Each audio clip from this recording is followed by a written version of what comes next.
జై శ్రీరామ్. అందరూ ఎలా ఉన్నారు? Welcome to Lakshmi fashion house. నేను మా అమ్మగారి ఇంటికి వెళ్ళానండి.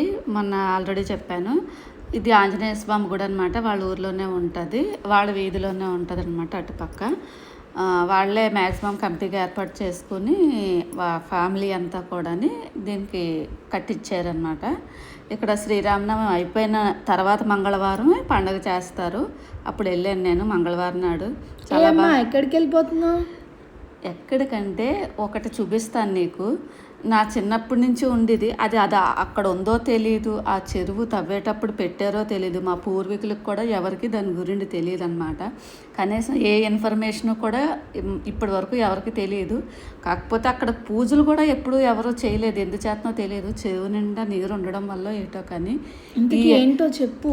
అదా శివలింగం ఎప్పుడు చెరువులోనే ఉంటుంది అనమాట. ఆ మండపం కూడా మొన్న ఈ మధ్యన ఒక 1 month బ్యాక్ కట్టారట మాయాళ్ళలోనే. అలా అంటే ఇలా ఎండాకాలంలోనే కనిపిస్తాడు ఆ శివుడు.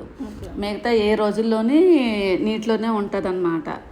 ఇంకా అలా ఇలా ఎండల్లో బయటకు వస్తున్నారు కదా అని చిన్న మండపం ఇంకా కట్టారు అదనమాట. అది దాని చరిత్ర అయితే తెలీదు. అది జలలింగేశ్వర స్వామి అని మాత్రం అయితే వీళ్ళు పిలుస్తున్నారు. ఇంకెక్కడికి వెళ్ళిపోతున్నాను అని అనుకుంటున్నావు కదా. అక్కడ ఎక్కడెక్కడికో వెళ్తున్నావు, దిగుతున్నావు, ఎక్కుతున్నావు. అది జమ్మి చెట్టు. జమ్మి చెట్టు చూపిద్దాం మీకు అని చెప్పేసి మనం పత్తర్లో అది వాడతాం. ముళ్ళులు ఉంటాయి జమ్మి చెట్టుకి. జమ్మాకులు కుట్టుకుని చింతాకుల్లా ఉంటాయి అన్నమాట. చిన్న ఆకులు జమ్మి చెట్టు ఆకులు. అవి ఇస్తరాకు చేసుకుని శివుడు నైవేద్యం తీసుకునేవారట. అందుకే అది చాలా ప్రత్యేకం. పత్తర్లోని శివ పూజలోని కార్తీక మాసంలోని కార్తీక పౌర్ణానికి కట్టాని అంత చిన్న ఆకులు కుట్టుకుని ఆయన భోజనం చేసేవారట. ఇది చూసావా ఎలా కనిపిస్తుందో. అది నీటిలో ఉండిపోవటం వల్ల అలా కనిపిస్తుంది. కానీ అంటే నాచు పట్టేస్తుంది కదా. కొంచెం శుభ్రం చేసేది అంతా కొంచెం బాగా చేస్తే చాలా ఇది మా ఊరు నిజంగానే ఇంకా మంచి ఉన్నాయి. నేను ఇంకో వీడియోలో మరి తీయటం అవ్వలేదు కదా, చూపిస్తాను. ఈరోజు కొంచెమే వీలవుతుంది. చాలా వరకు కూడా ఇంకా కరోనా టైంలో గుడికి వచ్చాం. ఇది మరిడమ్మ గుడి అనమాట. అప్పుడు ఏంటంటే గుడే ఉండేది చిన్నగానే, ఓపెన్గా తలుపులు అయ్యి ఏమీ ఉండేవి కాదు. ఈ ప్రహారీ ఇదంతా ఏమీ ఉండేది కాదు మా చిన్నప్పుడు అయితేనే. పోతురాజు కదా. అవును, చిన్న గుడి ఉండేది. ఇప్పుడైతే తర్వాత దాన్ని అదే గుడిని, పాత గుడిని అంతా తీసేసి విగ్రహం చూసావా, అనకాపల్లి నూకాలమ్మని చూసినట్టు ఉంటుంది. మా ఊర్లో నూకాలమ్మ కూడా ఉంది. నీకు నెక్స్ట్ టైం మనం మళ్ళీ వెళ్తాం కదా, అప్పుడు నీకు నూకాలమ్మ, సత్తం తల్లి. మా ఊరికి ఏంటంటే 4 వైపులు కూడా 3 వైపులు అమ్మవార్లు ఉంటారు. ఒకవైపు రాముల వారు ఉంటారనమాట. 4 దిక్కులకి వాళ్ళకి చూసావా అమ్మవారు. మనం ఇంట్లో మా ఇంట్లోనే కదా, అమ్మమ్మని అడిగి తాళం పట్టుకొద్దామంటే నువ్వే వద్దనేసో, వద్దులే ఎండలో ఎందుకు అన్నావు. లేకుంటే తాళం తీసుకొని లోపలికి వెళ్ళి దండం పెట్టుకొని వచ్చేవాళ్ళమే. ఈ చాలా అంటే ఈ 4 వైపులు 4 గుళ్ళు ఉండడం వల్ల వాళ్ళ ఊర్లో కరోనా కేసులు రాలేదు తెలుసా నీకు. అలా చాలా గొప్పగా చెప్పుకుంటారు. మా 4 దిక్కులకి 4 దేవుళ్ళు ఉన్నారని. సీతారాములు ఉంటారు ఒక పక్క సత్యం తల్లి ఉంటుంది, ఒక పక్కలో మరిడమ్మ ఉంటుంది, ఒక పక్క నూకాలమ్మ ఉంటుంది అనమాట. మధ్యలో ఊరు ఉంటుంది. ఈ గుళ్ళు దాటి ఊరు పెరగలేదు, ఎంతైనా లోపలే పెరిగింది. ఇది నువ్వు చేను. ఆ గుడి దగ్గర అంతా పొలాలే. ఆల్రెడీ చెప్పాను కదా అమ్మమ్మ వాళ్ళు ఇల్లు ఆ పొలాల్లోకి వచ్చేసారు ఆల్రెడీ అని. ఇది కొంచెం ఇంకా దగ్గరే నడుచుకుని వస్తాను. అమ్మమ్మ వాళ్ళ ఇల్లు గుడి దగ్గరేనమాట. నీకు చూపించాను కూడా అన్ని పొలాలు దగ్గరలోనే. ఆ నువ్వు చేను కూడా ఈ గుడికి అమ్మమ్మ వాళ్ళ ఇంటికి మధ్యలో ఉంది ఆ నువ్వు చేను. అది నీకు ఆల్రెడీ చూపించేసాను కదా.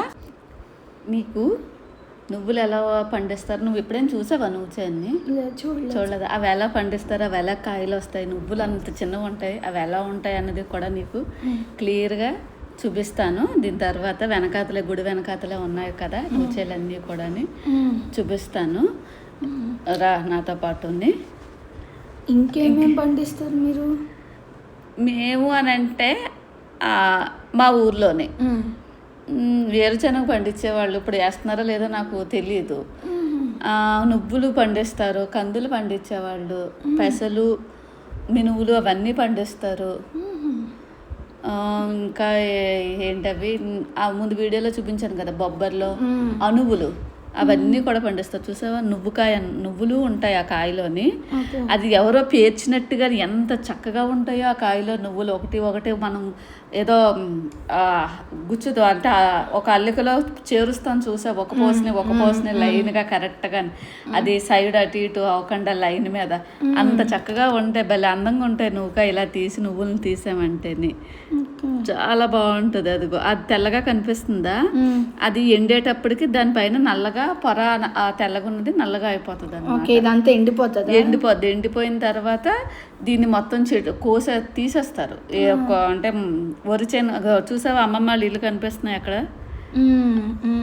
అవో ఇల్లులు అమ్మమ్మ వాళ్ళ ఇల్లు, ఇంకా పక్క అవన్నీ కూడా ఇది గుడి, ఇవంతా నువ్వు చేనే మొత్తానికి.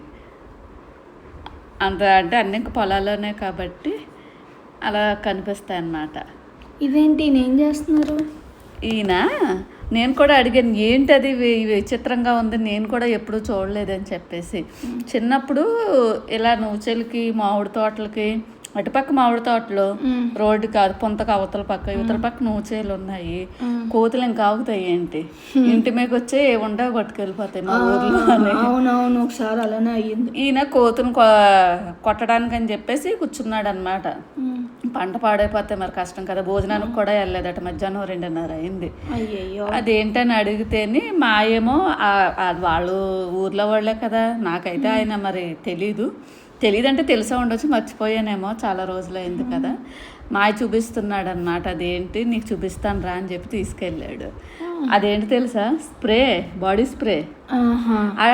అసలు రైతులు నిజంగానే ఇంజనీర్లు చదువుకుని ఇంజనీర్లు అవుతున్నారు, కానీ మామూలుగా వాళ్ళే పెద్ద ఇంజనీర్లు తెలుసా. వాళ్ళ పంటను ఎలా కాపాడుకోవాలో, ఆ పరికరాలు ఎలా తయారు చేసుకోవాలో వాళ్ళకి తెలిసినంతగా ఆ ఇంజనీర్లకు కూడా తెలియదు, నాకు తెలిసినంత వరకు, అంత చదువుకున్న వాళ్ళకి కూడా. అప్పుడైతే ఇలాగా పిట్టలు కొట్టేది ఉంటుంది కదా, ఇలా లాగేసి రాయిలేస్తాం, అలాంటివి ఉండేవన్నమాట. ఇప్పుడు వాటికి కూడా అవి బెదరడం లేదట. ఇప్పుడేమో ఇది 3 రకాలుగా తయారు చేస్తారట. ఇది ఒకటి అనమాట. ఈయన దగ్గర ఉన్నది ఇది. ఆ పైపులు చూసావా, అందులో కాగితాలు కట్ చేసినవి అలా లోపల దూర్చారు కదా, కూరారు కదా, ఆ స్ప్రే కొట్టారు కదా, అది చూసావా, లైటరు అక్కడ కన్నం పెట్టి ఎలా గమర్చారో వాళ్ళకి తెలివి నిజంగా. నాకు మైండ్ పోయింది అనుకో అసలు. నాకు లైటరు, ఆ లైటర్తో కొడితే ఆ స్ప్రే ఎలుగుతుంది కదా, మంట వస్తుంది కదా. చూసావా, ఆ సౌండ్ నువ్వు ఆపేసావు, కానీ వీడియోలోనే రియల్గా అయితే ఆ సౌండ్ ఎంత సౌండ్ వచ్చిందో, గన్ పేలినంత సౌండ్ రాలేదు. దానికి ఒక కోతికి తగిలినా కూడా అవి మొత్తం చెదరు అవుతాయట. ఆయన నువ్వుచేలకి కాపలాకి ఉన్నారన్నమాట. అవి కోతికి ఏం పెద్ద దెబ్బ కూడా తగలదు, కోతికి దెబ్బ తగలదు, అవి భయపడతాయి ఆ సౌండ్కి, వెళ్ళిపోతాయి కూడా. ఇక్కడ ఇంకో చెరువు ఉంది. ఇది చాలా పెద్ద చెరువు. మా ఊరికి పంట పొలాలు అన్నిటికి కూడా ఈ చెరువు వాటర్. ఆ తుమ్మ చెట్లు కనిపిస్తున్నాయా దూరంగాని, అదంతా కూడా చెరువే, పెద్ద చెరువు అనమాట. అది మంచినీళ్ళ చెరువు, ఇది పంటలు పండించుకోవడానికి చెరువు అనమాట. మరి మీకు ఫేమస్ కదా మామిడికాయలు. మా ఊరికి పెట్టింది పేరు అసలు. నీకు మనకు టైం లేదు కదా, దూరంగా కనిపిస్తాయి, దారిలోనే చూసి ఆనందపడిపో. మీకు ఎలా అనిపించిందో కామెంట్ చేయండి, లైక్ చేయండి, షేర్ చేయండి, మా ఛానల్ సబ్స్క్రైబ్ చేసుకోండి. ధన్యవాదాలు.